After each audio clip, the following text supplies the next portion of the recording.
All right, thanks everybody for joining us for another episode of the Startup Junkies podcast. My name is Caleb Talley. I'm the Director of Marketing and Events here at the Startup Junkie. I am joined by my usual co-host, Jeff Emerine. Hey, how you doing?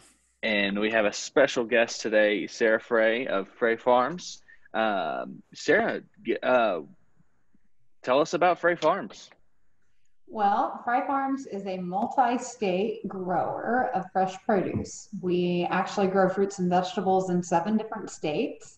Here in the Midwest, Illinois, Arkansas, Missouri, Indiana, and then in the Southeast in Florida and Georgia, and then on up into the panhandle of West Virginia, about an hour outside of Washington, D.C. Awesome. So where in Arkansas?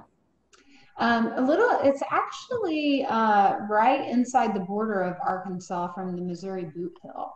Okay. So there's a little area down there called Piggott, and so we grow in both Missouri. We like to call that region Moark. So those are our Moark melons that we grow down there. You're growing watermelons over there, I would guess, yeah? Watermelons, sweet corn, tomatoes.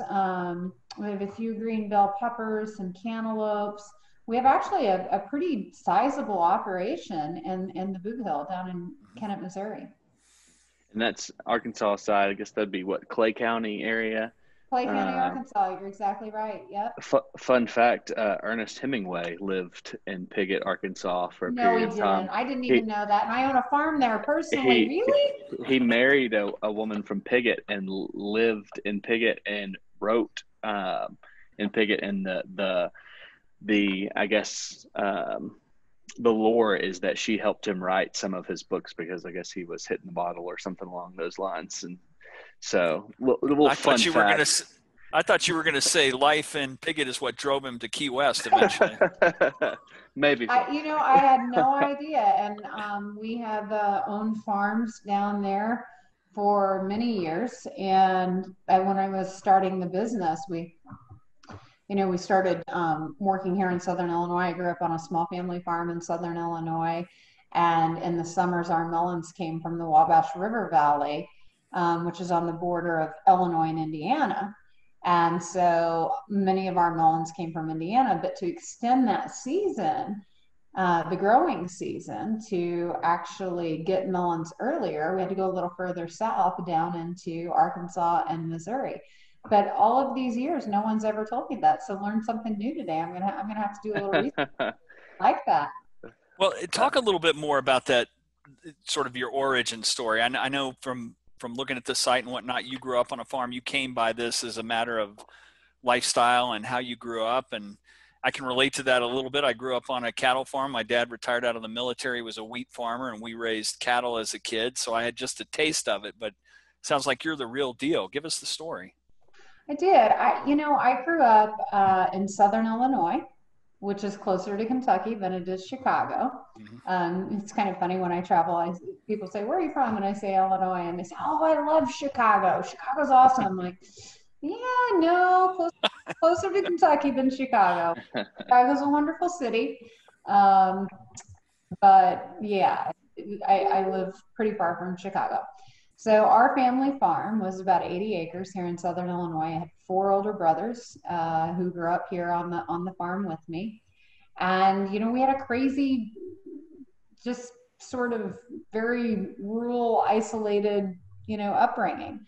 But we learned a lot growing up in how we did, in the way that we did. And, I grew up hunting with my brothers, growing things with my brothers, caring for animals on the farm. And I had all of these really wonderful experiences. And then I talk about in my book, The Growing Season, the good and the bad, and growing up how and where we did. And when I was a teenager, my 4 older brothers had went off to college. And because it was such a small farm, there really was no future. So there was no, no one could see a future here back on what we call the hill, which is our family farm. And when it came my time to, be the next kid who would be fresh off the farm in some city somewhere, The farm was in financial distress, and things were sort of unraveling with my parents and their personal life. And I had to make a decision as a teenager. It was actually a very quick decision. I had spent my whole life up until that point dreaming of my escape to get out of rural America. And never in a million years would I have thought that I would have made a decision to stay behind on the farm and to purchase it eventually and to continue to build my business, which was this summer delivery route of melons.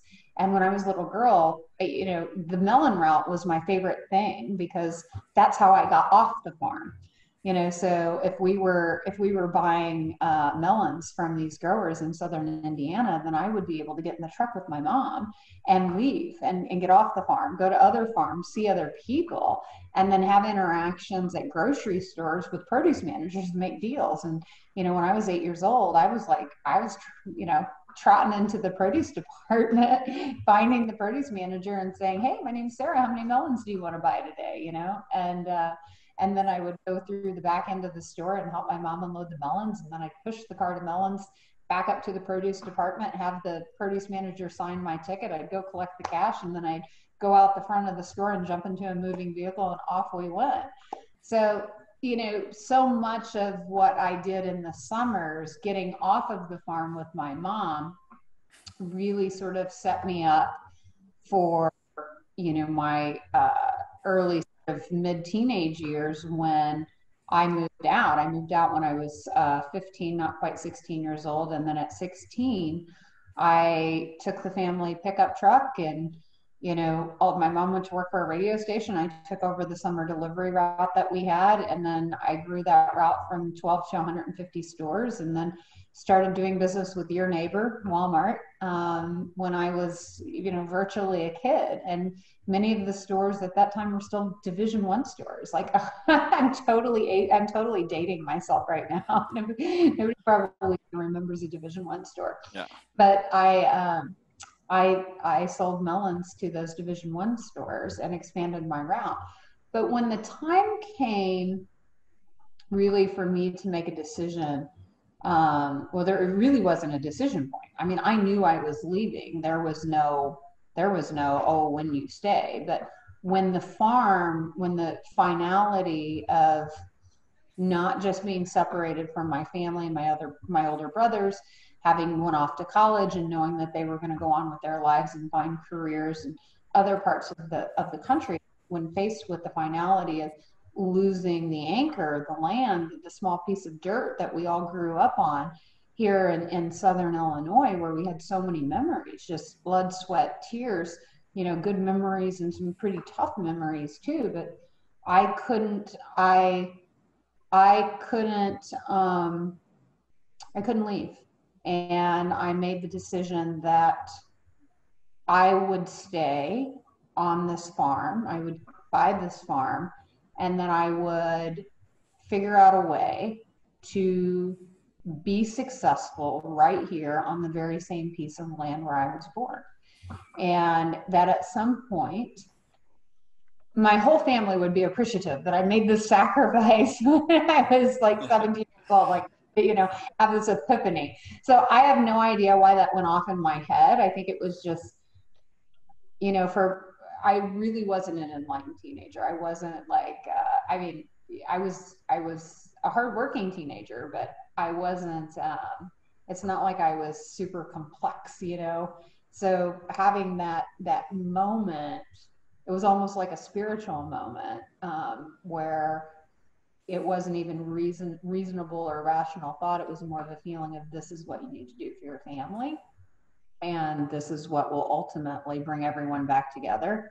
Yeah, I made the call, and then ultimately the way things turn out, and you kind of learn this in the book, is that I start having to think scrappy and nimble. And, you know, if you have a small piece of land, you can't play by traditional rules or grow traditional crops. So it's not like, I had 80 acres. So it's not like I was going to be able to plant corn and soybeans and, go out and buy a $200,000 combine to harvest my, slightly less than 80 acres worth of corn, soybeans, wheat, whatever. And so I had to think about ways that I could do more with less, maximize the revenues on, on a smaller acreage base.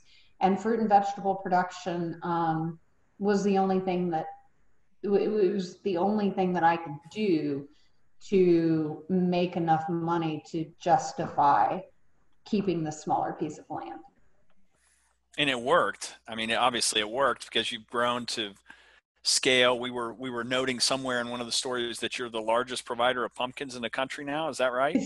Yeah, we grow a lot of pumpkins. So we also grow the processing pumpkins, but we grow the jack-o'-lantern type pumpkins, the specialty pumpkins, the variety pumpkins.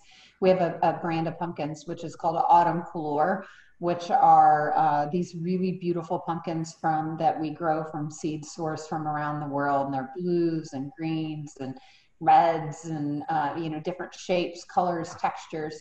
And what's really interesting, so I've been obviously growing jack-o'-lantern type pumpkins for a very long time, from when I was a kid and took over this farm. That was the first specialty crop that I grew on this particular piece of land, which, by the way, I'm here today. I'm in my home on the hill, the same place that I was born and raised. But whereas pumpkins are concerned, my passion for pumpkins was really driven by the fact that they're actually quite delicious. And I'm not talking about the orange ones. I mean, we all love to, carve up a pumpkin, roast the seeds, but that's not the pumpkin that you want to be cooking, at home. But when I started to discover sort of really the origin of the pumpkin and how other countries incorporate the pumpkin into their diet every single day. Like in Australia, it's the craziest thing. They eat pumpkin in Australia as often as we in America eat potatoes. It's just as common. So if you think about like a crock pot, sitting at home and you have a roast in it and you have some carrots and onions and potatoes. Well, in Australia, they'd be making that roast with diced pumpkin in it instead of diced potatoes. But they're not growing the pumpkin. It's not the pumpkin, the big orange globe that we're used to. It's this really beautiful pumpkin, which happens to be one of my, I hate to have favorites, but because we grow like 150 varieties and I love all pumpkins, but the Jardel is really, it's such a beautiful pumpkin. Visually, it's gorgeous, but it tastes so good as well. So we grow this really beautiful Australian pumpkin, and I really wish that more people would cook with their pumpkins. And we're actually seeing more of that now. This year in 2020, people, when your food supply is threatened, and you as the consumer, usually, if the consumer goes into the grocery store, all they want to know is it on the shelf? Do you have the brand I like, the kind I like, whatever, bada boom, bada bang. Well, when COVID hit, many of the things that we all, enjoyed, like went missing, and then there was fear that set in about food and the availability of food. And then that fear sort of started to get people to think about, well, wait a minute, where does my food come from? Well, who's in charge? Like, why isn't my food here? Whose fault is this? Okay, well, then it kind of go like, and then they sort of trace the steps of the supply chain back to, the farmer, and then realize the importance that farmers play, obviously, in supplying food. And people started buying more bulk type items, especially in fresh produce. We noticed that in our industry. And, they were buying crates of corn instead of maybe a half a dozen, like 6 ears of corn. They were buying crates of corn. And then they were packaging or freezing the sweet corn. and they were buying, boxes of tomatoes instead of packs of tomatoes. I felt like the consumption went up because people were doing more at home. They were cooking more. They were also preserving and canning more, whether they were, putting things in a freezer or, they were learning more about their food. And they were learning more about the origin of their food, and then they were learning more about, okay, once we get the food, what do we do with it? So I think this year it will be interesting to see, but I think more people will actually cook with these variety pumpkins that we grow. And we have sold a record number this far. Never in the history of pumpkin production have we ever sold this many variety pumpkins this early. And so that it's interesting, and that brings up a couple of questions about how you're growing the business. Are you pushing more into the culinary side of it to try to seed some of that demand, so to speak, by exposing people to the varieties and providing recipes and all that kind of stuff? Yeah, but there's so much more work to be done around that. And we really need to educate the public on, how many different varieties there are, what pumpkins are good for, the nutritional integrity and quality of the pumpkin, and why they're so good for you to have in your daily diet. Like, pumpkin is a superfood. Most people don't even realize that. And, many of these pumpkins have different flavors, different, tastes. Like the Australian pumpkin that I had mentioned, it sort of has a nutty flavor. It is a delicious pumpkin. And we need to do a much better job of educating the consumer and teaching them, what to do with their pumpkin. And for me personally, I like the biggest pumpkin farm in America.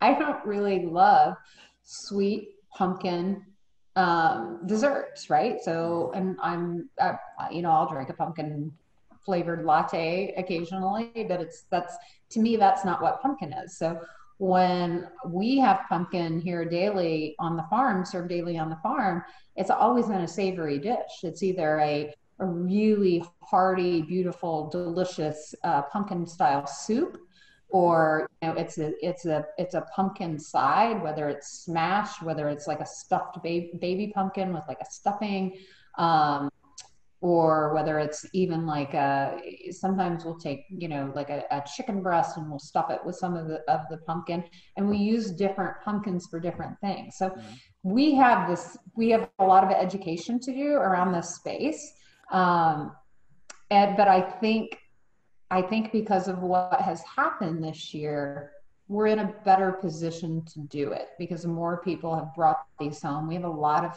consumers reaching out to us direct, and generally it starts off with, I bought this pumpkin, it looked really cool. Can I eat it? And then we're like, we have somebody dedicated to, yes, you can eat it. And then be like replying to people all day long about how to cook their pumpkin and what to do with their pumpkins. So that's fun for me. And that actually, I try to see the bright side in everything. And 2020 has been so challenging, especially in the agriculture industry, and just really for all Americans, all people around the world. And, instead of focusing on the negative aspects of what we've all been through this year, I really try to focus on the good and the opportunity that will come out of what we've all been through. And, and that's one of those small things that ultimately will end up being sort of a good thing that will come out of this. Are you doing more direct to consumer, or is most of your sales through traditional distribution? Right. So we're primarily a volume. We've grown our business into a volume type supplier for grocery. Now, I will say grocery retail. So we work with the top 25 chains in the country, grocery retail chains in the country, and we have some amazing partnerships. So retailing produce is never really going to be, I shouldn't say never. Retailing fresh produce is not our strong suit. Our strong suit is growing really delicious, healthy products and getting them to our retail partners and allowing them to do the work. Now, having said that, I think there's value, and a lot of value, in having a direct to consumer relationship with your products. And for us, we're telling the the farm story through the Sarah's Homegrown brand. So I was raised on a small family farm. Food was simple, it was clean, and it was delicious. Nothing ever went to waste on our farm because we couldn't afford to waste anything on the farm where I grew up when I was a little girl. And it's those same principles that apply today to our business on a much larger scale. And I think there is an opportunity to tell that story, to tell that, and to educate the consumer on this is who we are, this is how we grow your food, this is what's important to us. And then I think that translates to more customer loyalty at the grocery retailer.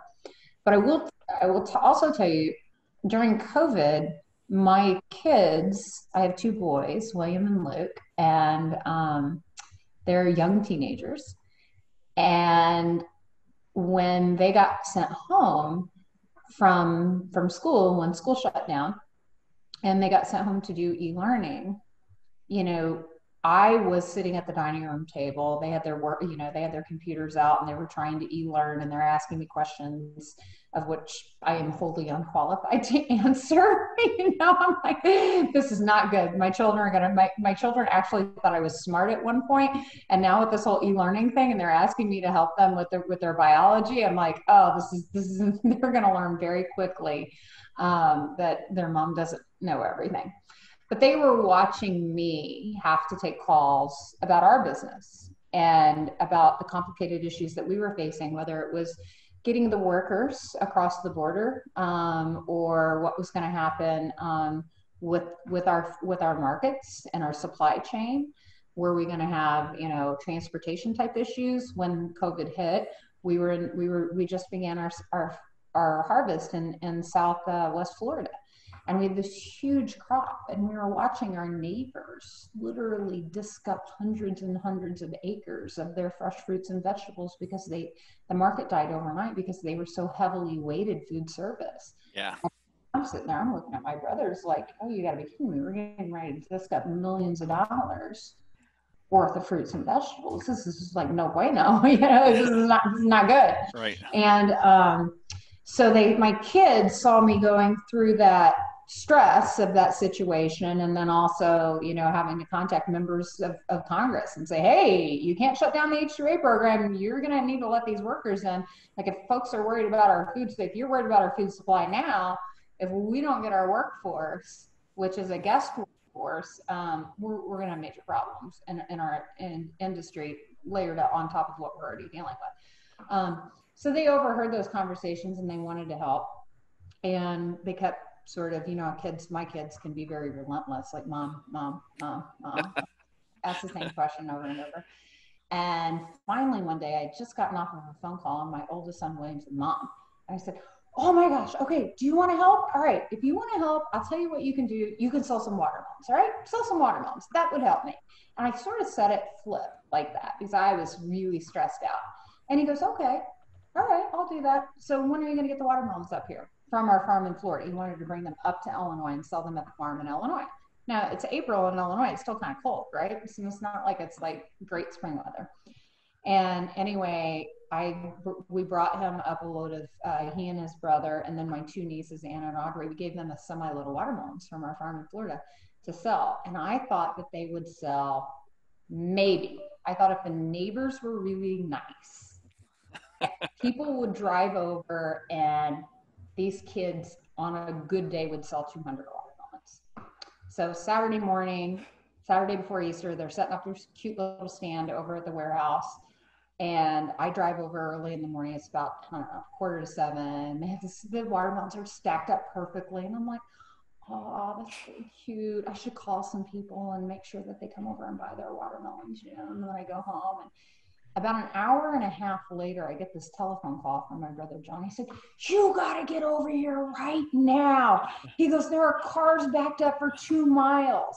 And he said, and so I was like, what are you talking about? He said, Sarah, it's crazy. People have driven from all over. They've driven hours to come out here because the kids put the sale on social media, and nobody has anything to do. And the cars are backed up to the county line.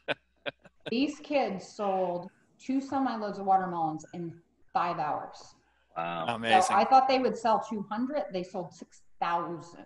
Wow. That's a good entrepreneurial experience for him, right? Absolutely. See what's And possible. so my brother John and I, we're like out there all day. We're like, oh my God, we haven't had to work this hard in a long time. We're like loading them in the back of people's cars.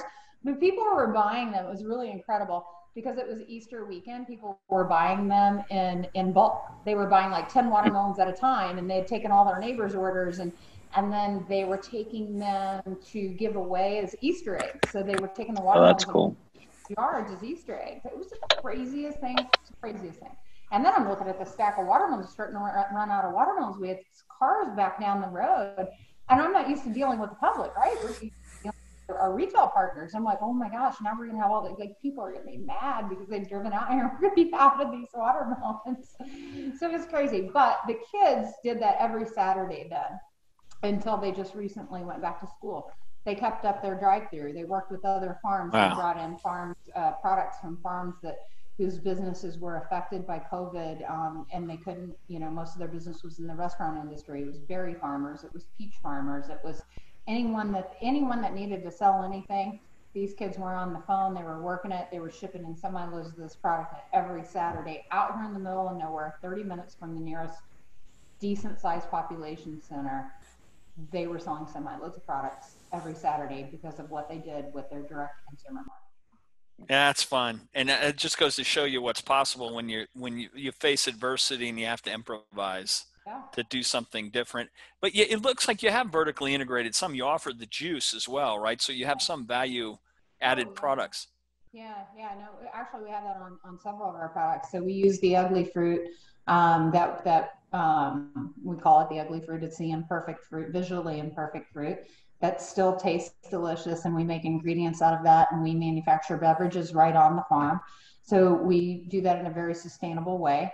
And then in addition to that, I mean, we're making other types of ingredients too out of the pumpkin. So we have this campaign running through our company called No Pumpkin Left Behind.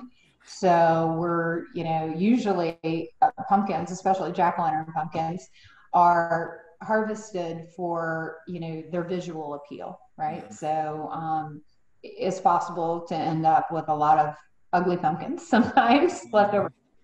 So what do you do with the ugly fruit? Do you find a purpose for it and turn it into something great?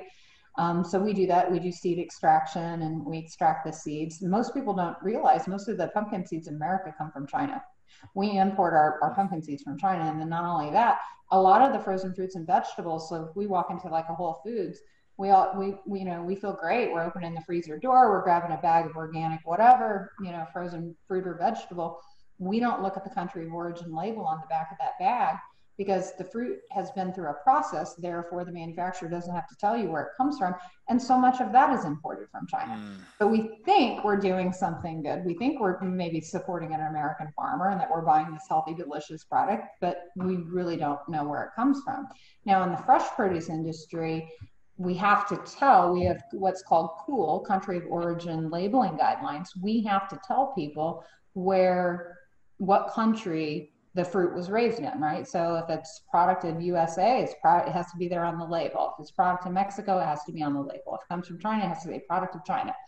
But once a food has been through a process, like a freezing process, or if it's been partially cooked, or if it's been pasteurized and bottled or whatever, you no longer have to identify where those ingredients came from on the label. You don't have to say it came from Italy or it came from China, it came from America. And so I think that consumers, I think one of the big things that in the food industry that we're going to be talking about very soon is where that comes from, where the food comes from. A lot of people don't realize that over 50% of our food, of our fresh produce is now imported. Consumers don't realize that. And I think we're going to start having these conversations, and consumers are going to, what we've all sort of been through for at least the rest of my lifetime, my children's lifetime, there will be an interest in where does my food come from? Who grew it? What country was it grown in? And then I think that'll also extend to other things too. I mean, I watch my kids, they never thought to look at a tag and see where something was made. And my son was trying on a coat last night, and he cut the tag out. I said, what are you doing? So the tag's on the inside of the coat. He says, it says that it's made in China. I'm cutting that out. I'm like, okay. So they're looking at things like that, you know, and I think that this next generation that's, you know, going to be old enough to remember what we went through, they're going to have a different set of expectations for the information surrounding what they put in their bodies. They're going to want to know more about it. They're going to want to be educated more. And just to take it back a little bit, you know, you kind of you empowered your sons to be entrepreneurs. And I don't know if it was an interview I watched or something I read where you had mentioned, you know, your mother empowering you to be an entrepreneur and giving you opportunity to negotiate prices and things of that nature. How did that factor into your, I guess, business savvy as you went on to try to negotiate with, say, a Walmart buyer at such a young age? How did that empower you to be such a good young entrepreneur? Yeah, it had everything to do with it. Those experiences that I had at a very early age had everything to do with the ability to have the confidence to, you know, look someone in the eye, to, you know, make a deal, if you will, and to have the confidence in your ability to be able to deliver. And for me, I had to do so many different things at such an early age. Have either one of you read the book? Have you read the book, or are you just kind of read the book yet? Okay, or you have to read the book because it'll explain so much of this. I mean, I was doing things when I was 5 years old that most adults don't even have to do. I mean, we didn't have central heating and air. We were, you know, when I was a little girl, part of my job when I was really little was to bring in the firewood every night, like cut the firewood, bring in the firewood, like every night, every morning. That was the job. So, and the older you got on the farm, your jobs got a little more complicated. But when I was really little, like that was the thing that I did, and I did it every single day. And there were a lot of little, you know, you had chores, and these were the tasks that you had to complete. But then being the girl and being the youngest, I was also expected to kind of keep up with my 4 older brothers, and to go hunting with them, to go fishing with them, to, you know, no whining, no complaining, all of that. So even like all of those experiences from an early age, I mean, when you think about, you know, being or becoming an entrepreneur, I think that it was just really, it was just a combination of all of those things. And then getting to go with my mom on that produce delivery route, I mean, was like the icing on the cake. Because had I not had sort of some of these sort of more difficult type experiences before I went on that route with her, I might not have had the confidence or the courage at 8 years old to walk in and say, "Hey, Frank, how many melons would you like today?" You know, and I mean, he's looking at me like, okay. And I'm like, oh, this little tiny little person. It's like taking my order. I might not have had the confidence to do that had I not been through some of the things that I had already been through to that point. And I definitely have my mom to thank for, you know, teaching me, first of all, I have her to thank for getting me off of the hill in the summers. So I found out, you know, there's a grocery store. I mean, these are grocery stores. I remember being very small and standing in my first grocery store and looking around at all of the different packaged goods. And that was really where my love of food and CPG items came from, because I looked at everything and I thought, you don't have to hunt it. You don't have to harvest it. you don't, like, this is amazing. It's all like right here on the shelf. This is incredible. So yeah, I definitely have my mom to thank for that. Where do you see things? I'm sorry. Go ahead, Kelly. No, go ahead. No, I was gonna say I went to a livestock auction with my grandpa when I was a kid, and he empowered me to negotiate with a guy that was selling some goats, and told me if I could negotiate down to a certain price, he would buy that goat for me, not thinking that I would. And at I think 8 years old, I had a pet goat named Billy because. What was his name? Billy. Oh, I had a Billy. I had a Billy Jack. Had a Billy Jack goat. I didn't have to negotiate for him though. That's a great story, Dylan. Your grandpa probably had that goat in the back of the truck and thought, I'm never going to do that with this kid. Absolutely. That's awesome. Where do you see things going next? So, I mean, you built this national prominence and you've got scale, and it's an amazing enterprise. What's the vision? What's it going to look like in the next 5 years? You know, I'm really at a point in my life, in my career, and we are here at Frey Farms, just like where we want to do good. We want to give back. We want to continue on the mission of sustainability. You know, sustainably farming, using more of what we grow, working with other small and mid-sized farms across the country, and you know, I want to ultimately make an impact through the Sarah's Homegrown brand and tell that story. So Sarah's Homegrown isn't just Frey Farms, our company and our farm. Sarah's Homegrown is really anything that's been grown in a sustainable way. Typically, it's, you know, ingredients from family farms, and so I'd like to see that grow over time. And then I have an interest in the food service industry as well. There's the grocery retail industry that we want to see that, you know, our products and our brands and our mission expand into. But there's also the restaurant business, and in beverage, I think there's such an opportunity to make an impact, especially in the fresh beverage space. People are drinking, you know, less cola type products, and they're looking for more either functional type beverages or better for you beverages. So I see that as a space where I have, since we started making the salmon watermelon juice on the farm, I've been really interested in that beverage space and how to make it better in the food service space as well, which is very difficult because those most of those food service customers, brands, are ultimately controlled by the three big beverage companies and tied up in contracts. That's why you don't walk into a McDonald's and see anything but like Coke products, or I mean, you don't walk into another, maybe Taco Bell as Pepsi products. You know, they don't let any other things into those spaces, so it's a very hard space to get into. The consumers, I believe, are really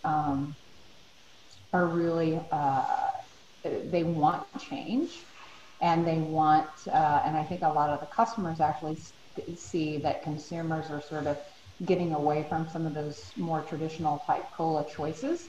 And so they're recognizing that if they're going to increase their beverage attach when they sell a cheeseburger or a sandwich or whatever, they're going to have to actually offer beverages that consumers really want. So I see us growing in that space as well. Caleb, you want to land the plane? Yeah, sure. So the last question we like to ask is, if you had the opportunity to go back in time and to give advice to your younger self, knowing what you know now, what might that be? Well, probably don't sweat the small stuff. You know, I mean, honestly, what advice? Yeah, I probably would tell myself, there were probably a lot of little things that I worried about along the way that I shouldn't have wasted the energy on. And, I would probably just remind myself, my younger self, stick to the mission, stick to the plan, don't get distracted, stay the course. But I'm really not that old, so it's kind of hard for me to reflect, So I don't know. I'll tell you in 20 years. Well, I don't know if it was an interview or somewhere I read you speak to optimism, and it made me think about a podcast we had before where we had an entrepreneur. We asked that same question, and he said, I wouldn't want to tell myself anything because he didn't want to taint that optimism of his younger entrepreneurial self, and just that's what I think about. When I there's truth in that. There's so much truth in that. I mean, it's almost like what you don't know is not really the thing that holds you back. It's the thing that propels you forward. Because if you knew, you'd be like, oh man, no, I'm not doing that. I'm not putting myself through that. No, thank you. And we've all been there, you know. I mean, not everything that I've done in my life and my career has worked out.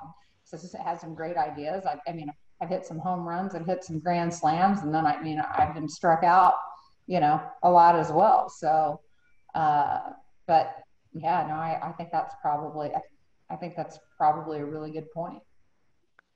So if people want to find out more about your life story or about all the amazing produce that you put out and the products you put out, where should they go to find out? Well, you can come hang out with me at Instagram it's at Sarah Frey, at SARAH Frey, FREY. And, you know, follow me on Instagram, or you can follow the farm on Instagram at Frey Farms or at Sarah's Homegrown. So Sarah's Homegrown is the brand of the consumer packaged goods products, and at Frey, FREY Farms is the farm, and then I'm just at Sarah Frey. So yeah, reach out to me. Let me know, you know, what I'd like for your viewers to, you know, give me some feedback. Let me know what they think of the book, what they think of the products, and all of that. And the book. Yeah, that's what I was going to say. No, that's all right. Yeah. The book's pretty great. Hey, did you guys know the book made the top 10 yesterday for Forbes? So it's, that's fantastic. Forbes is it's number 7 on the Forbes list of top 10 reads for the fall. Awesome. And it's called the growing season, right?